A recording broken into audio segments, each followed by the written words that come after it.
Welcome back.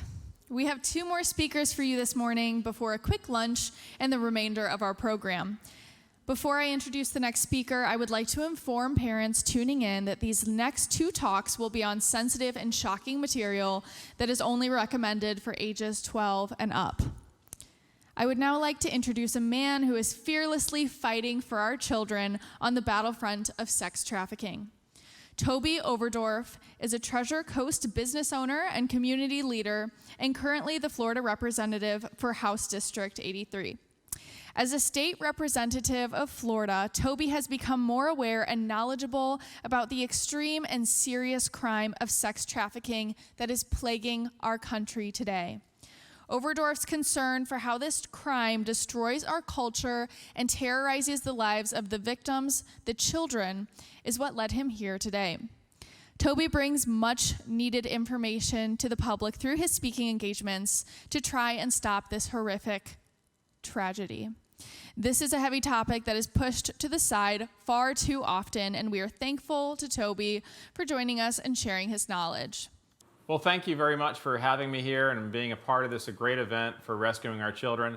I can't thank you enough for tuning in right now. I wish we were doing this in person, but of course, at this point in time, we aren't going to be able to do that. So you got the second best thing, and that's you've got me electronically and all the other guests that are out there and lecturers that are really helping out with this event. I want to thank you all for the opportunity to be able to be here today. And just thank God for the opportunity to address you and be a part of this. As we move forward and looking at overall rescuing our children, what does that mean, and what does the event really mean? It broke down into many different categories for me, and the first one is education.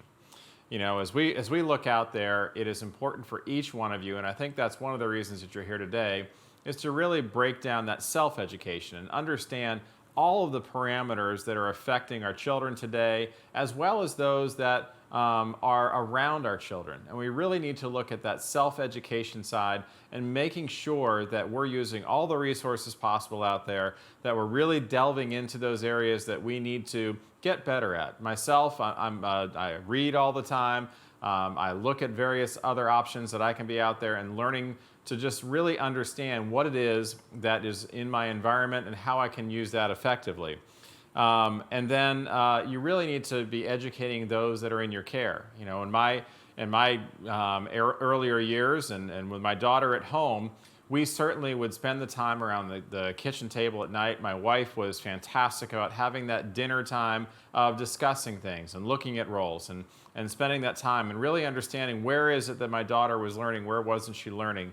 And it was important for her and for her development to have that education and be moving ahead. And so I'm probably telling you a lot of the things that you may already know, but these are the things that are such a core, and how she turned out so well is that now she's able to be that person that can educate others, and I know that she'll be passing that on. So that core family unit of education, of having those discussions and learning how to literally have a discussion regarding education is something that I think is really important. So education is number one.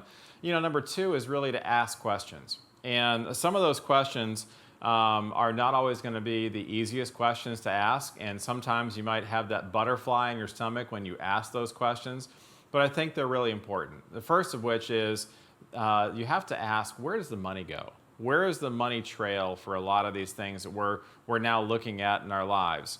Is there somebody that is potentially making some money off of this? And that's not necessarily a bad thing, but are there areas that this money is going that is driving whatever this force is that is in front of you? And so the second part of that on looking at this is another question to ask is, who drives the curriculum that is dealing with your children out there? Who drives that learning process?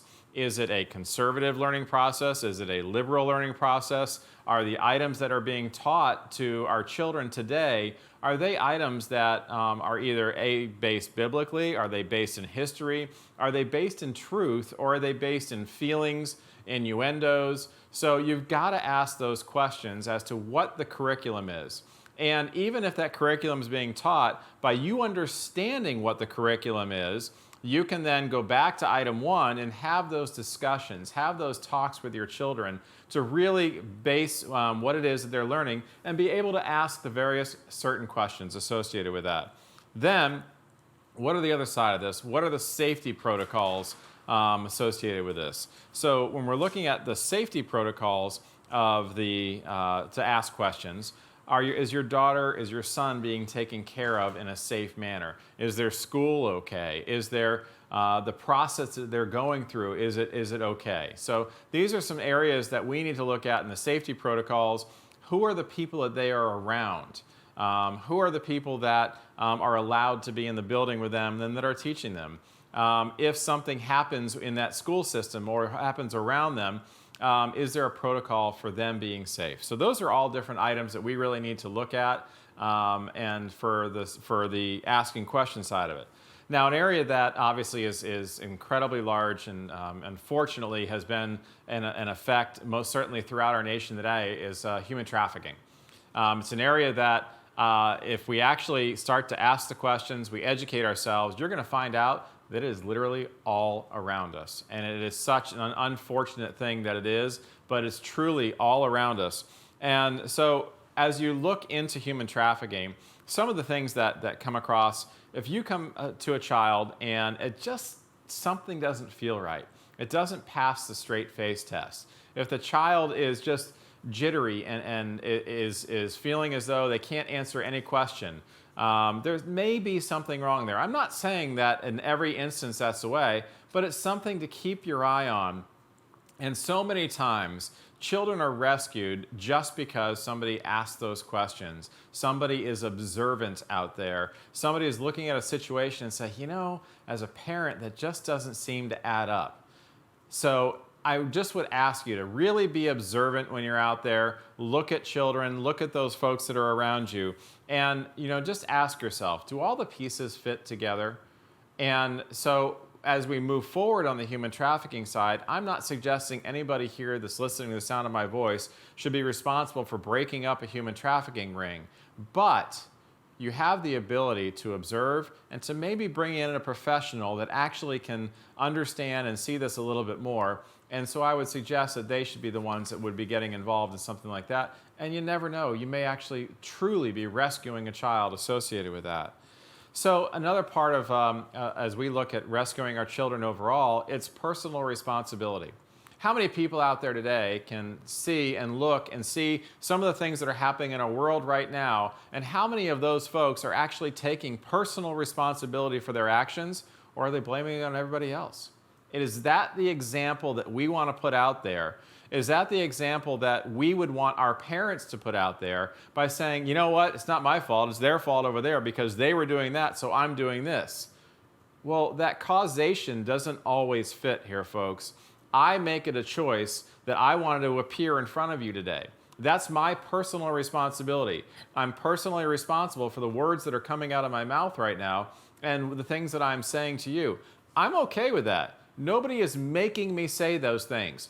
So the personal responsibility side for what I say is tremendous. Now, I'm also responsible for where I go and what I participate in. Is that the kind of thing that I want my children or the people that are watching me to see? Do I want to be part of something that maybe moralistically isn't right in my morals, in my thoughts? Maybe it's an area that as I go into, it's wide open and I'm saying, look, I want to be here to understand more of what the opposing side is saying or things like that.